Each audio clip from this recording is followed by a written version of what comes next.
Good morning everyone. आज हम बसंत book की अभ्यास पुस्तिका से चैप्टर नंबर 2 दादी माँ चैप्टर की एक्सरसाइजेस सॉल्व करेंगे। तो आइए शुरू करते हैं। एक्सरसाइज नंबर 1, बहुविकल्पीय प्रश्नों के लिए सही उत्तरों का चयन कीजिए। क्वेश्चन नंबर फर्स्ट, दादी माँ को किस प्रकार की दवाओं के नाम याद थे? का अंग्रेजी, खा गवई गांव के, गा होम्योपैथिक, घा इनमें से कोई नहीं। तो सही विकल्प है गवई गांव के। दादी माँ को गांव की औषधियों के नाम याद थे और वो अपने अनुभव के अनुसार गांव के बीमारों का उपचार किया करती थी, इसलिए दादी माँ को गवई गांव की दवाओं के नाम याद थे। क्वेश्चन नंबर सेकंड, दादी ने संदूक में से कौन सी चमकती चीज निकाली? का हार, खा कंगन, गा पायल, घा चूड़ी। तो सही विकल्प है खा कंगन। क्यों? क्योंकि दादाजी की मृत्यु के बाद लेखक के पिता ने काफी पैसा कर्ज में उधार ले लिया था, इसलिए दादी माँ ने लेखक के पिता की परेशानी को देखते हुए अपने संदूक से एक चमकती हुई चीज उनको कर्जा निपटाने के लिए दी थी। वो क्या चीज थी? कंगन। तो सही विकल्प है कंगन। क्वेश्चन नंबर थर्ड, दादी माँ कहानी के लेखक का नाम बताइए। का नागार्जुन, खा प्रेमचंद, गा शिव प्रसाद सिंह, घा जयशंकर प्रसाद। तो सही विकल्प है गा शिव प्रसाद सिंह। दादी माँ कहानी के लेखक का नाम शिव प्रसाद सिंह था। Exercise number second, true false पे आते हैं हम लोग। तो वाक्यों के सामने सही गलत का चिन्ह लगाइए।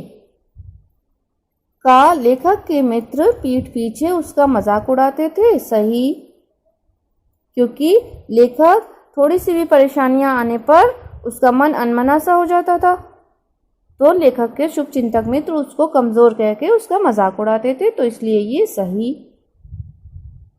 खा हल्की बीमारी लेखक को अच्छी लगती थी। सही, क्यों? क्योंकि हल्की बीमारी में दादी माँ का किया गया लाड़ प्यार देखभाल लेखक को अच्छी लगती थी, है ना, तो इसलिए ये सही सेकंड वाला।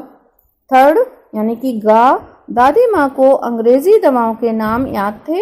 नहीं, गलत, क्योंकि दादी माँ को गवई गांव के 50 किस्म की दवाइयों के नाम याद थे, इसलिए यह गलत है। थर्ड वाला दादी माँ को अंग्रेजी दवाओं के नाम याद थे, गलत। घा दादी माँ का अक्सर उदास रहा करती थी। दादी माँ अक्सर उदास रहा करती थी। सही, दादाजी की मृत्यु के बाद दादी माँ अक्सर उदास रहा करती थी। एक्सरसाइज नंबर थर्ड, फिलअप्स पर आते हैं। तो रिक्त स्थानों की पूर्ति कीजिए। का दादा की मृत्यु के बाद से ही वे बहुत उदास रहती थीं। सेकंड है दादी माँ को गवई गांव की 50 किस्म की दवाओं के नाम याद थे। गा एक काम अपने हाथ से ना करूं तो होने वाला नहीं, होने वाला नहीं। घा वह तो बड़े लोगों का काम है बाबू, रुपया देकर डांटे भी ना तो लाभ क्या, डांटे। अड़ा लड़के और ब्रह्मा का मन एक सा होता है, मन। तो यहाँ पे रिक्त स्थानों में आप लोगों ने खाली जगह फिलअप किए। तो फर्स्ट वाले में आएगा उदास, सेकंड में आएगा दवाओं, थर्ड में आएगा होने वाला, फोर्थ में डांटे, फिफ्थ में मन। तो इस तरह से फिलअप्स हमारे पूरे हुए। अब लघु प्रश्न उत्तर जो आते हैं इनको आप लिटरेचर की नोटबुक में कर ही चुके हैं और आप लोग याद करके बुक में प्रैक्टिस के से कर सकते हैं। अपनी प्रैक्टिस इस बुक में लिख के कर सकते हैं। एक्सरसाइज नंबर 5, दिए गए शब्दों के अर्थ लिखिए। शब्द और अर्थ। तो पहला शब्द है हुड़क।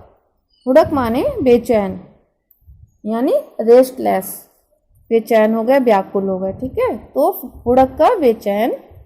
शुभ चिंतक। शुभ चिंतक का अर्थ है हितैषी, हमारा शुभ चाहने वाले, यानी कि हितैषी। ज्वर। ज्वर का मतलब बुखार, यानी फीवर। किस्म। किस्म माने प्रकार, यानी टाइप्स।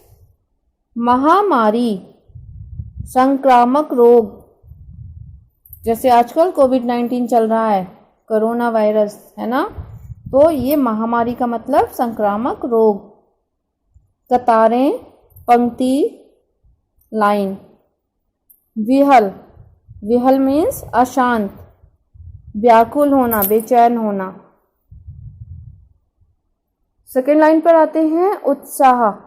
उत्साह मीन्स जोश, एक्साइटमेंट। विलंब। विलंब माने देर, लेट हो जाना, विलंब होना। निकसार, निकलने का द्वार, निकास। दालान, बरामदा। डावाडोल, डगमगाना। भय, अभयदान। अभयदान का मतलब डर से मुक्त होना, भय से मुक्त होना। उऋण होना, उऋण हो गई। उऋण का मतलब ऋण से मुक्त हो गई या कर्ज से मुक्त होना, यानी उऋण होना। उऋण का मतलब है ऋण मुक्त या कर्ज मुक्त। एक्सरसाइज नंबर 6 पर आते हैं। कहानी में आए मुहावरों के अर्थ लिखिए और इनका वाक्य प्रयोग कीजिए। तो वाक्य प्रयोग या फिर अर्थ लिखने से पहले हम ये जान लेते हैं कि मुहावरे किसे कहते हैं। तो जो वाक्यांश अपने शाब्दिक अर्थ को छोड़कर एक विशेष अर्थ देते हैं उन्हें मुहावरा कहते हैं, ठीक है। मुहावरे का प्रयोग भाषा में भाषा को प्रभावशाली और सुगठित बनाने के लिए किया जाता है। तो आइए शुरू करते हैं। पहला मुहावरा है दूधो नहाओ पूतो फलो। इसका अर्थ है खूब उन्नति करो। वाक्य क्या हो सकता है? वाक्य है रामे की चाची ने दादी माँ को दूधो नहाओ पूतो फलों का आशीर्वाद दिया।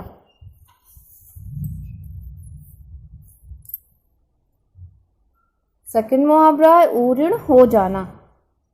इसका अर्थ है कर्ज मुक्त हो जाना। वाक्य प्रयोग इस प्रकार है, दादी माँ ने रामे की चाची को उऋण कर दिया। थर्ड मुहावरा है मुंह में राम बगल में छुरी। इसका अर्थ है सामने कुछ और पीछे कुछ और। वाक्य इस प्रकार है, लेखक के मित्र मुंह में राम बगल में छुरी जैसे थे। फोर्थ, दाना पानी छोड़ना। इसका क्या अर्थ है? जिद पकड़ना। तो वाक्य प्रयोग है, बच्चे ने साइकिल के लिए दाना पानी छोड़ दिया। फिफ्थ है घाट घाट का पानी पीना।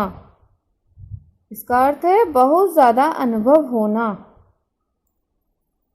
वाक्य प्रयोग इस प्रकार हो सकता है कि लेखक ने अपने जीवन में घाट घाट का पानी पिया है। तो आइए एक्सरसाइज नंबर 7 करते हैं। नीचे दिए गए रिक्त स्थानों में का, को, की, के कारकों को उचित जगह पर लिखकर वाक्यों को पूरा कीजिए। इन रिक्त स्थानों को कारकों के द्वारा फिलअप करना है। तो कारक हमारे क्या होते हैं बच्चों? संज्ञा या सर्वनाम के जिस रूप से क्रिया तथा वाक्य के अन्य शब्दों के साथ संबंध का पता चलता है उसे कारक कहते हैं। जैसे हम लोग पढ़ ही चुके हैं, 6th में आप लोगों ने पढ़ा ही होगा। क्या? कर्ता ने कर्म को करण से या के द्वारा संप्रदान के लिए हेतु अपादान से अलग हो जाने के अर्थ में संबंध का की के रारी रे अधिकरण में पर संबोधन हे अरे, यही तो कारक चिन्ह होते हैं ना। तो इनके द्वारा हमें ये फिलअप्स करना है। तो हम जान ही चुके हैं कारक चिन्ह क्या होते हैं। जो संज्ञा या सर्वनाम के जिस रूप से क्रिया तथा वाक्य के अन्य शब्दों के साथ उनका संबंध पता चलता है उसे कारक कहते हैं, है ना। तो आइए शुरू करते हैं। का अब कभी इन बातों को ना सोचूंगा, फर्स्ट में आएगा को। खा मुझे लगता है जैसे कुंवार के दिन आ गए हैं। के गा मेरे गांव के चारों ओर पानी ही पानी हिलोरे ले रहा है। के घा दादी माँ के गवई गांव की 50 किस्म की दवाओं के नाम याद थे। की अणा ऐसे बुखार को बुलाने का जी नहीं करता। का किशन भैया की शादी ठीक हुई। तो यहाँ पर की। छा एक दिन दोपहर को मैं घर लौटा। को जा विवाह के 4-5 रोज पहले से ही औरतें रात भर गीत गाती हैं। तो के ये फिलअप्स पूरी हुई यहाँ पर। तो फर्स्ट में आएगा को, सेकंड में के, थर्ड में के, फोर्थ में की, फिफ्थ में का, सिक्स्थ में की, सेवेंथ में को, एट्थ में के। एक्सरसाइज नंबर 8 पर आते हैं हम लोग। क्या है कि दिए गए शब्दों में आई प्रत्यय लगाकर नए शब्द बनाइए। तो प्रत्यय किसे कहते हैं अब देखते हैं। जो शब्दांश किसी शब्द के अंत में जुड़कर उनके अर्थ में परिवर्तन ला देते हैं उन्हें प्रत्यय कहते हैं। जैसे पढ़, पढ़ क्या है? धातु शब्द है और आई लगा देंगे क्या आ जाएगा? इससे पढ़ाई हो जाएगा, है ना। चढ़, आई लगा देंगे चढ़ाई हो जाएगा। तो शब्द और नया शब्द क्या? लिख से क्या बनेगा? लिखाई, अच्छा से अच्छाई, बुन से बुनाई, मीठा से मिठाई, बुरा से बुराई। पठन कौशल कट कर दीजिए क्योंकि ये नीचे का मिसप्रिंट हुआ है। तो बच्चों ध्यान से करिए सभी लोग और अपना ख्याल रखिए।